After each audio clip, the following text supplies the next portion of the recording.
신약성경 139쪽 누가복음 23장 44절부터 56절까지 봉독하겠습니다.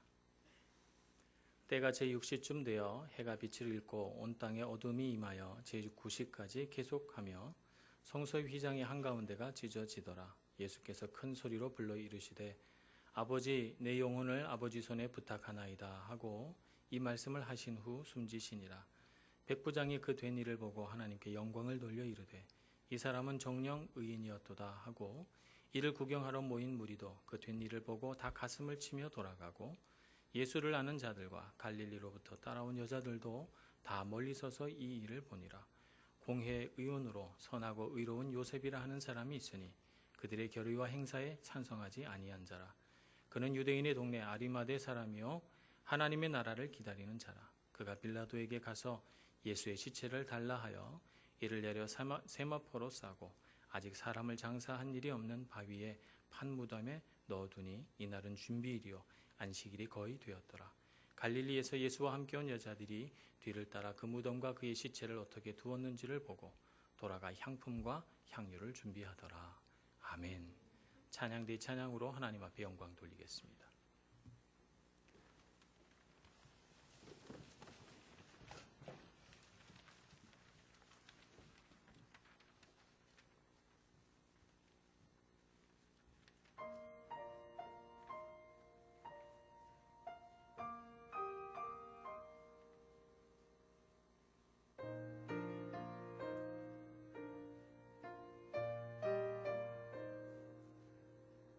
잊을 수 없는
성경에도 시간이 흐른다는 것을 우리가 알 수가 있죠.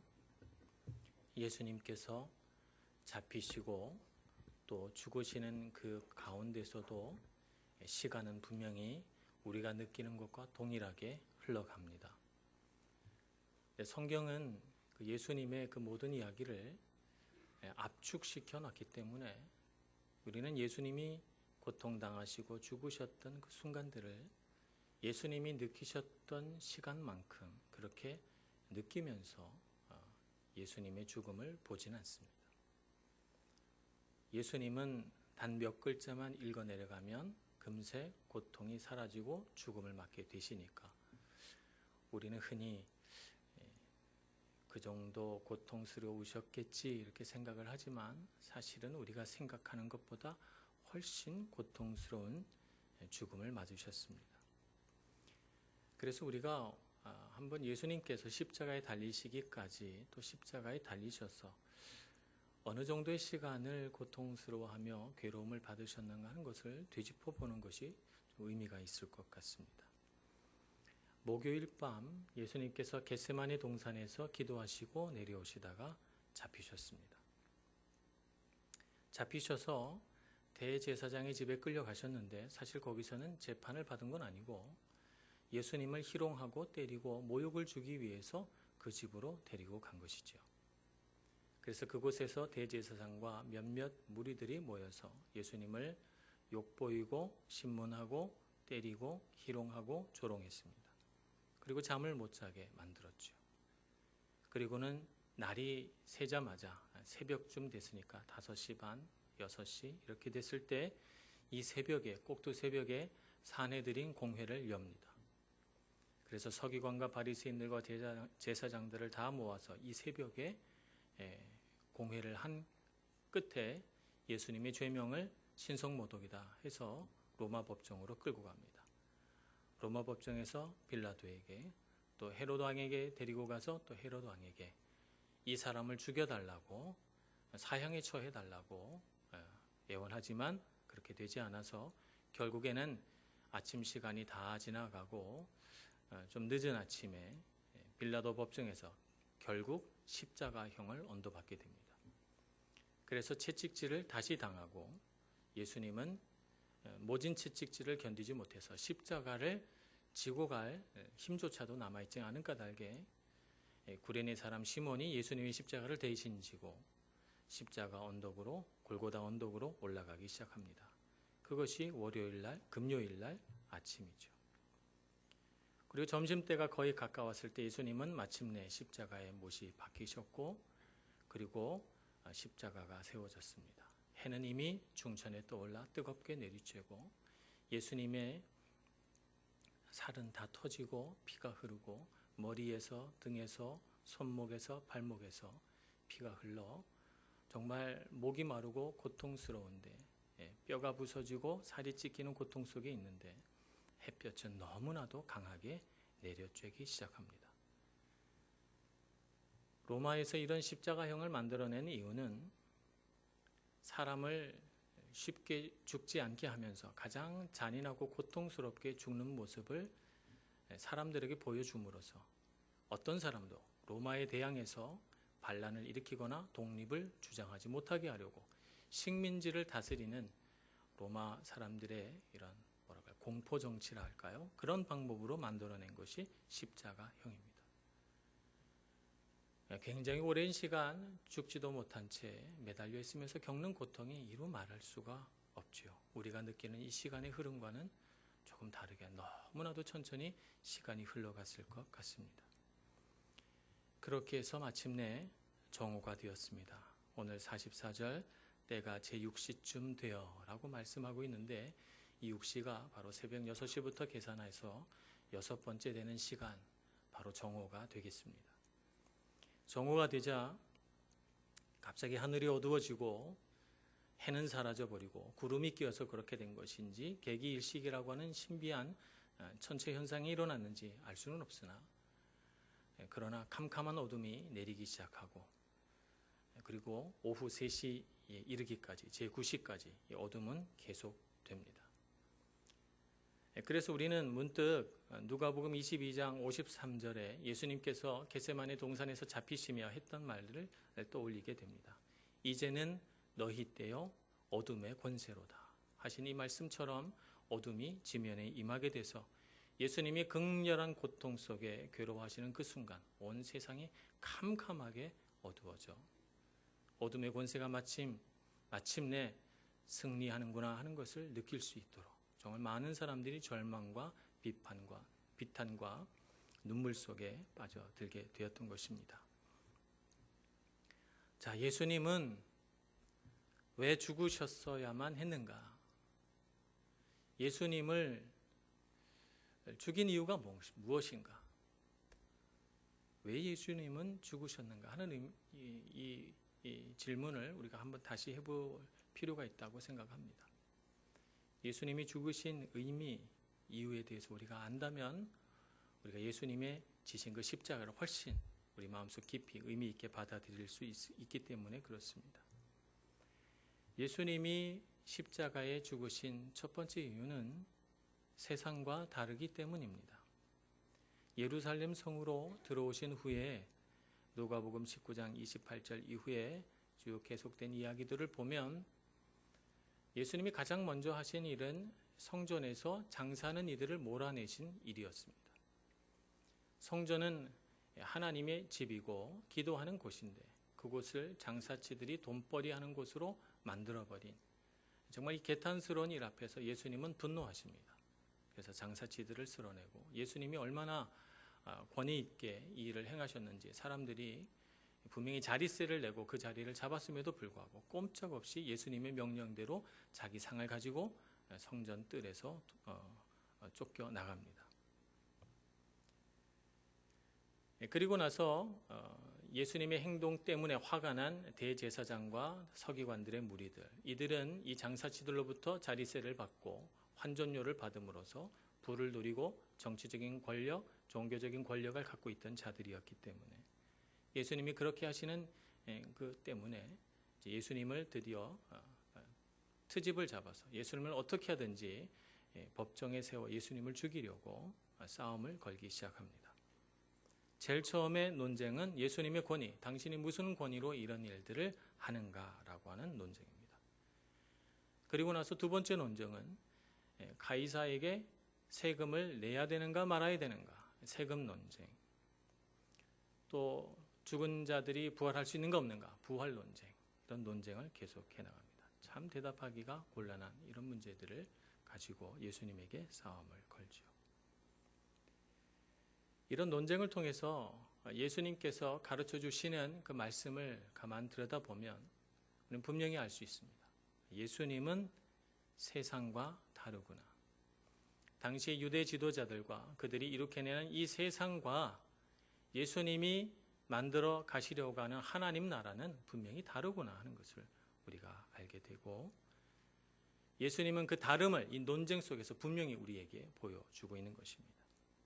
논쟁을 끝내신 예수님은 예루살렘 성을 바라보시면서 탄식하고 눈물 흘리시면서 예루살렘 성이 곧 파괴될 것이라고 예언하십니다.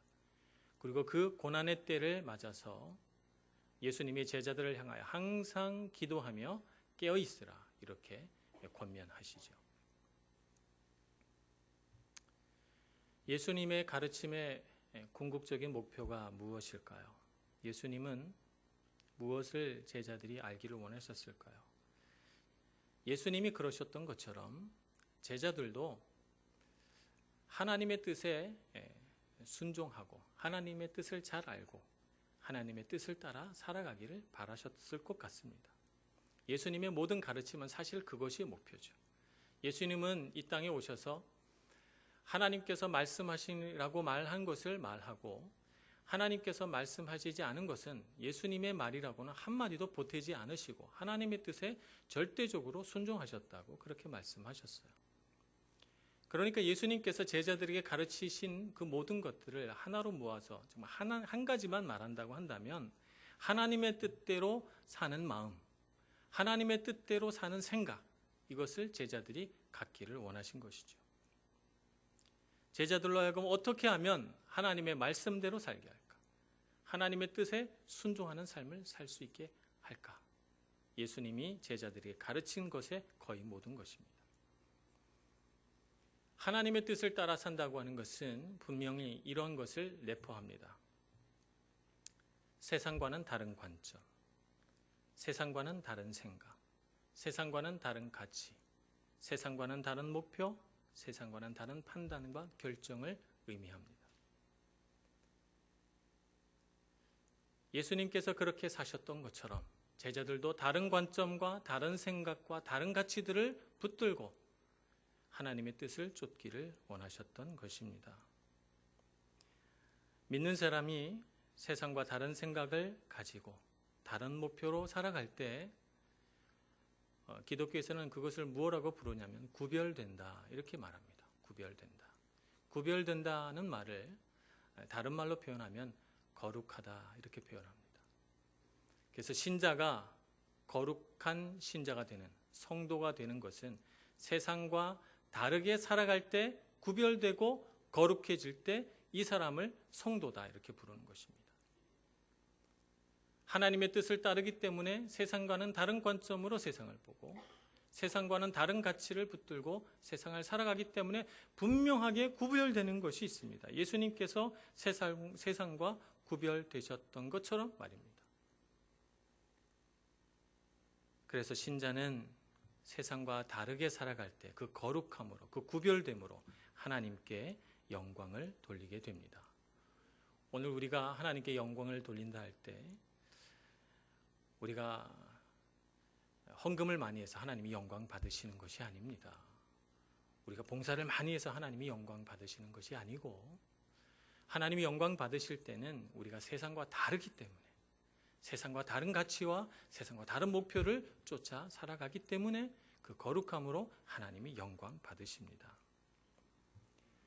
예수님이 왜 미움을 받으셨는가? 예수님은 세상과 다르게 사셨기 때문에 세상은 예수님을 미워했어요. 어떻게 하면 저 사람의 모든 계획과 저 사람이 품고 있는 모든 생각이 좌절되게 만들까? 아무리 했어도 안 되니까 예수님을 죽여야 되겠다. 이렇게 결정이 된 것입니다. 세상은 혹은 사탄은 사람들이 예수를 믿는 사람들도 그렇게 되기를 원치 않습니다. 예수님처럼 사는 것을 원치 않습니다. 그래서 미워합니다. 예수님께서 미움을 받으셨다면 당연히 예수님을 쫓는 우리 제자들도 미움을 받는 것이 당연하겠지요. 요한복음 15장에 보면 그와 같은 것을 예수님이 말씀하십니다. 요한복음 15장 18절 19절 말씀을 제가 봉독하겠습니다. 세상이 너희를 미워하면 너희보다 먼저 나를 미워한 줄을 알라. 너희가 세상에 속하였으면 세상이 자기의 것을 사랑할 것이나 너희는 세상에 속한 자가 아니요 도리어 내가 너희를 세상에서 택하였기 때문에 세상이 너희를 미워하느니라. 아멘. 예수님은 알고 계셨습니다. 그래서 세상이 예수님을 미워했던 것처럼 우리도 미워할 것이라는 것을 알고 세상에 속하지 않은 너희들이 어떻게 살아야 할지를 우리에게 가르쳐 주십니다. 요한복음 17장 14절 말씀을 보겠습니다. 요한복음 17장 14절 15절 2절 말씀 읽겠습니다. 내가 아버지의 말씀을 그들에게 주었사오매 세상이 그들을 미워하여 싸우니 이는 내가 세상에 속하지 아니함 같이 그들도 세상에 속하지 아니함으로 인함이니이다. 내가 비옵는 것은 그들을 세상에서 데려가시기를 위함이 아니요 다만 악에 빠지지 않게 보존하시기를 위함이니이다. 아멘. 예수님께서 고난의 길을 걸어가시고 세상과 다르게 사셨기 때문에 세상의 미움을 받아서 십자가의 길을 가실 것을 아셨고 예수님을 쫓아오는 모든 제자들도 세상이 그와 같이 미워할 줄을 아셨기 때문에 예수님께서는 겟세마네 동산에서 하나님께 기도하시기를 아버지 저들을 보존하여 주옵소서, 지켜 주옵소서, 돌보아 주옵소서 주님께 기도하고 있는 것입니다. 예수님의 십자가 사건에서 분명한 저기를 드러냈던 사탄이 오늘날 우리에게도 동일하게 그와 같은 저기를 드러냅니다. 우리는 생각하기를 교회 나와서 열심히 하나님 말씀 듣고 하나님 말씀에 나쁜 거 없으니까. 하나님 말씀대로 착하게 살고 말씀대로 순종하고 살면 우리 주변의 사람들이 박수 쳐주고 그래 넌 진작부터 그렇게 살았어야 돼. 정말 잘하고 있다. 그래 예수 정말 잘 믿고 더 잘 믿어서 정말 좋은 사람, 착한 사람 되어라 라고 격려해 줄 줄로 알지만 천만의 말씀입니다. 우리가 예수를 잘 믿으려고 하면 할수록 세상에서 예수 잘 못 믿어서 예수님 얼굴에 정말 먹칠하는 그리스도인들의 이름들을 하나씩 들이대면서 너도 그와 같은 사람 아니냐. 우리의 부족함과 연약함들을 끄집어내서 넌 이 정도밖에 되지 않는데 예수 믿는다고 자랑할 게 뭐냐. 우리에게 말합니다. 그래서 예수 잘 믿으려고 하는데 박수 쳐주고 등 두드려주면서 격려하는 것이 아니고 예수 잘 믿어봐야 소용없더라. 예수 잘 믿는 사람들 누가 있느냐. 너가 예수 잘 믿는다고 한다는데 너는 왜 그 모양 그 꼴로 사냐. 우리에게 말합니다. 그래서 우리가 예수를 더 잘 믿어서 정말 예수님처럼 돼가려고 하는 우리의 몸부림 속에 우리의 착하고 선한 마음에 그들은 고통과 비탄과 쓰라림을 주고 그래서 우리로 하여금 예수 믿는 거 힘드니 그만두자. 예수 잘 믿는다고 무슨 상 주는 것도 아닌데 이렇게 열심히 믿을 필요 있을까?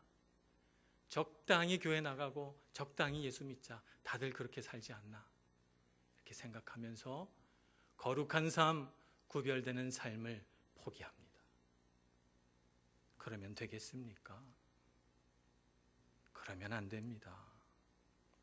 오늘날 사탄이 우리에게 또 다른 전략을 사용해서 우리로 하여금 넘어지게 하는데 그것이 뭐냐면 세상과 교회의 경계선을 희미하게 만드는 것입니다.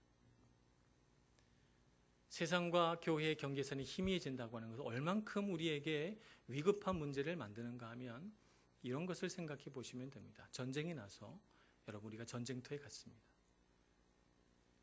전쟁을 하려고 하는데 적군과 아군이 구별이 되질 않아요. 똑같은 색깔의 군복을 입고 똑같은 무기를 들고 그리고 적군과 아군을 나누는 뭐라고 그럴까요? 경계선도 없어요. 그럼 누가 아군인지 누가 적군인지 모른다 그러면 정말 내 옆에 있는 사람도 내 적군이 될 수 있다고 생각하면 얼마나 무서워요. 얼마나 무섭습니까? 이건 뭐 전쟁이 아닙니다. 이건 공포고 정말 무시무시한 괴기 드라마지 전쟁이 아니죠. 오늘 우리가 세상과 교회의 경계선이 분명하게 세워지지 않으면 우리는 하나님의 은혜 아래 보호받기가 힘이 듭니다. 누가 열심을 내서 하나님을 믿으며 누가 눈물을 뿌려가며 그리스도 예수의 십자가를 붙들려고 하겠습니까? 오늘 우리가 예수 잘 믿어서 우리 교회와 세상의 경계선이 분명해야 되겠습니다. 예수 십자가 등에 지고 예수 따르는 제자가 되어서 정말 우리 교회는 세상과 다르다고 하는 것을 세상에게 보여주어야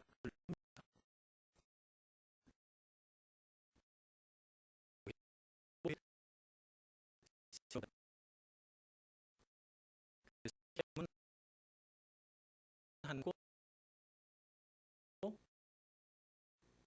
그 위대한 예수님이라면 어떻게 하셨을까? 예수님이라면 어떻게 말하셨을까? 예수님이라면 어떻게 행동하셨을까? 예수님이라면 무엇을 선택하셨을까? 예수님이라면 어떻게 결정하셨을까? 이것을 매일매일 자기 마음속에 묵상하고 살아가는 사람은 예수님처럼 다르게 살 수 있습니다. 예수님께서 가르쳐 주시는 마음으로 예수님께서 우리에게 일러주시는 그 명령대로 따라가며 살아갈 수가 있는 것입니다. 예수님께서 세상과 다르게 사셨기 때문에 십자가를 지고 가셨고 그 십자가를 지심으로 죽음 권세를 무너뜨리고 승리하셨습니다. 우리는 그냥 그분만 따라가면 예수님께서 이뤄놓으신 승리를 우리는 그냥 얻을 수 있습니다. 우리가 지고 가는 십자가는 그렇게 무겁지 않습니다. 그러니 여러분, 주님을 따라서 세상과는 다르게 살아가는 그리스도인 되기를 간절히 축원합니다. 세상을 향해 나가서 세상을 닮지 말고 예수를 닮는 저와 여러분 되기를 소원합니다. 예수님을 점점 닮아가는 길에 설령 세상이 우리를 미워하고 세상이 우리를 조롱하고 핍박하는 일이 있어도 결코 흔들리지 마시고 주님만 바라보고 주님만 닮기를 소원합니다. 두 번째, 예수님께서 죽으신 이유는 구원의 문을 열기 위해 죽으셨습니다. 오늘 45절에 보면 성소의 휘장이 한가운데가 찢어졌다, 이렇게 성경은 기록하고 있습니다. 이 휘장이라고 하는 것은 성소와 지성소를 구분하는 커튼을 말하는 것입니다. 성소라고 하는 이 하나님의 성전 안에 들어가면 성전 안이 다 성소인데 성소 중에서도 가장 거룩한 곳이 지성소입니다. 이 지성소는 커튼으로 가리워져 있는데 그 안에는 언약궤가 있고 언약궤 안에는 하나님께서 직접 글을 쓰셔서 주신 십계명 돌판과 또 아론의 쌍난 지팡이와 또 광야에서 먹었던 만나가 담겨진 항아리가 그 안에 있습니다. 그 언약궤를 금으로 다 입히고 양쪽에는 하나님을 지키는 천군 천사를 새겨놓고 그리고 나서 그것을 지성소라 부르고 커튼을 쳐놓습니다. 이 지성소는 아무나 들어갈 수가 없습니다. 대제사장 한 사람만 들어갈 수가 있죠. 그래서 그 해 대제사장만 그 지성소로 들어가는데 그 지성소는 하나님의 임재를 상징하는 곳입니다.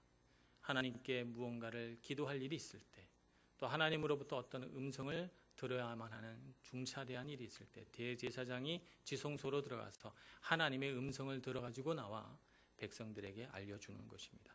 하나님이 임재하신 곳, 지성소입니다. 그 성소와 지성소를 구분하는 휘장이 한가운데가 찢어져서 성소가 열려져 버렸어요. 더 이상 지성소는 대제사장만 들어가는 곳이 아니라 누구든지 그 지성소로 들어갈 수 있는 길이 열렸습니다. 예수 그리스도의 십자가 죽음으로 그 지성소가 열린 것이죠. 성경은 그것을 어떻게 설명하고 있는가 하면 히브리서 4장 14절의 말씀을 보겠습니다. 히브리서 4장 14절부터 16절까지 봉독합니다. 그러므로 우리에게 큰 대제사장이 계시니 승천하신 이 곧 하나님의 아들 예수시라. 우리가 믿는 도리를 굳게 잡을지어다. 우리에게 있는 대제사장은 우리의 연약함을 동정하지 못하실 이가 아니요 모든 일에 우리와 똑같이 시험을 받으신 이로되 죄는 없으시니라. 그러므로 우리는 긍휼하심을 받고 때를 따라 돕는 은혜를 얻기 위하여 은혜의 보좌 앞에 담대히 나아갈 것이니라. 아멘. 은혜의 보좌 앞에는 누가 앉아 계십니까? 하나님께서 앉아 계십니다. 그 은혜의 보좌 앞에 나아갈 수 있도록 길을 열어주신 분이 누구십니까? 대제사장이신 예수 그리스도이십니다. 그분이 십자가의 죽음으로 죄 없으신 그분이 우리를 위하여 죽으심으로 우리 죄를 모두 사하셔서 하나님의 은혜의 보좌 앞으로 나아갈 수 있도록 그 지성소의 문을 열어놓으신 것입니다. 그래서 우리는 누구든지 주님 앞에 나가 기도할 수 있고 우리는 누구든지 주님께 나아가 하나님을 아버지라고 부르며 기도할 수 있습니다. 죄가 한 사람 아담을 통해서 이 세상에 들어온 것처럼 예수 그리스도 한 분, 그분을 통해서 우리의 모든 죄가 씻어지고 우리는 구원을 얻을 수 있는 길이 열렸습니다. 우리가 그것을 믿고 은혜의 보좌 앞으로 나아가야 될 줄로 믿습니다. 그러므로 예수님의 십자가 죽음은 구원의 문을 열기 위해서 죽으신 것이다. 우리의 죄를 사하시기 위해서 죽으신 것이다. 라고 하는 것을 우리가 알고 주님 앞에 나갈 때 더욱 십자가를 굳게 붙들고 예수님의 그 죽으심이 곧 나를 위한 것임을 분명히 깨닫는 저와 여러분 될 수 있기를 간절히 소원합니다. 세 번째, 우리가 알아야 할 것 한 가지가 있습니다. 오늘 예수님께서 숨을 거두시기 전에 한 말씀을 하십니다. 46절 큰 소리로 불러 이르시되 아버지 내 영혼을 아버지 손에 부탁하나이다 하고 이 말씀을 하신 후 숨지시니라 라고 기록되어 있습니다. 우리는 보통 극심한 고통과 괴로움 속에 있으면 주님을 의지하고 붙들기가 참 힘이 듭니다. 고통과 괴로움보다는 우리가 주님의 돌보심과 주님의 은혜를 깨닫게 되는 순간은 우리가 잘 될 때, 우리 시험에 통과될 때, 또 물질 축복받아서 부자 될 때, 또 병 앓았다가 병이 다 나아서 퇴원할 때, 뭐 이럴 때 우리는 하나님이 돌보셨구나 이렇게 생각하고 그것을 의지하게 됩니다. 그러나 가장 극심한 고통 속에서 예수님처럼 아버지 내 영혼을 아버지 손에 부탁하나이다 라고 말하는 것이 쉽지 않습니다.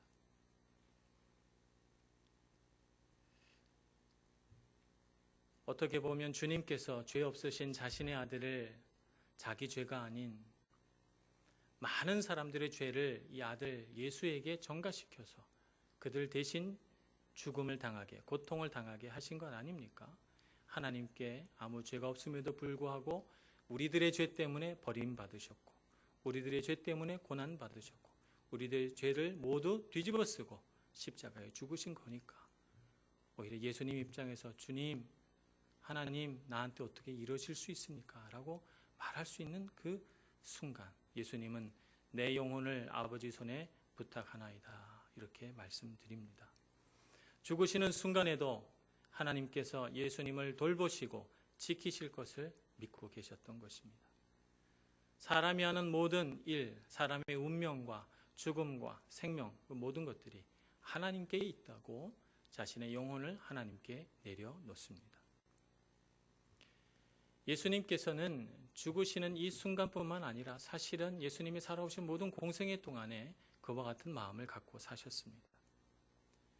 하나님께서는 예수님 마음 가운데 죽으시고 부활하실 것에 대해서 분명히 말씀하셨고, 예수님은 그 하나님의 약속을 구약 성경을 읽으시면서 그와 같구나 하는 것을 분명히 알고 계셨습니다. 예수님은 이 약속을, 하나님의 약속을 반복해서 제자들에게 가르치십니다. 3번이나 예언하십니다. 십자가에 죽으실 것이라고, 또 부활할 것이라고 예수님은 말씀하십니다. 그리고 제자들에게 소망을 가지라고, 내가 고난당하고 죽는 것이 끝이 아니라고 이렇게 말씀하시죠. 그리고 예수님께서 제자들에게 말씀하셨던 것처럼 예수님이 고난받으시고 죽으시는 그 순간에도 제자들에게 소망을 주시고 가르치셨던 것처럼 소망을 잃지 않으십니다. 소망을 가지시고 내 영혼을 아버지 손에 부탁하나이다 이렇게 말씀하시죠. 하나님께서 자신을 실망시키지 않으리라는 것을 너무너무 잘 아셨기 때문에 예수님은 죽음과 지옥에도 당당히 맞서십니다. 오늘 우리가 이 세상을 살아갑니다. 우리 중에 누가 예수님처럼 고통당합니까? 우리 중에 누가 예수님과 같은 고통 속에 있습니까? 우리 중에 누가 예수님처럼 자기 죄가 아닌 남의 죄로 고통당합니까? 그런데도 우리는 불현듯 우리의 인생의 어떤 순간이 되면 괴롭고 힘들고 어려워서 하나님 나를 이제 버리시는 것입니까? 이렇게 생각이 들고, 하나님 어디 계십니까? 이런 생각이 들어서 고난 속에서 오히려 시험 들고 괴로워할 때가 얼마나 많이 있습니까? 오늘 우리는 예수님께서 말씀하신 것처럼, 기도하신 것처럼 우리의 삶을, 우리의 생명도 죽음도 우리 운명조차도 하나님 손에 위탁할 수 있는 사람이 되어야겠습니다. 우리가 살아가는 모든 삶이 하나님 손에 있고 하나님의 선하신 계획 안에 있어서 하나님께서 이끄시는 대로 가면 결코 우리 인생에 손해볼 것이 없고 후회될 것이 없다는 것을 알아서 아무리 괴롭고 힘들고 어려운 순간에도 주님을 의지하는 저와 여러분 되기를 소망합니다. 내 뜻대로 내 주장대로 살려고 하던 옛사람은 십자가에서 죽고 이제 하나님 뜻대로 살고 예수 십자가 붙들고 살려고 하는 사람은 예수님이 그 은혜 아래 다시 살아나서 예수님 부활하신 것 같이 부활해서 그 능력으로 살아갈 수 있는 사람이 되기를 소망합니다. 갈라디아서 2장 20절 말씀을 보겠습니다.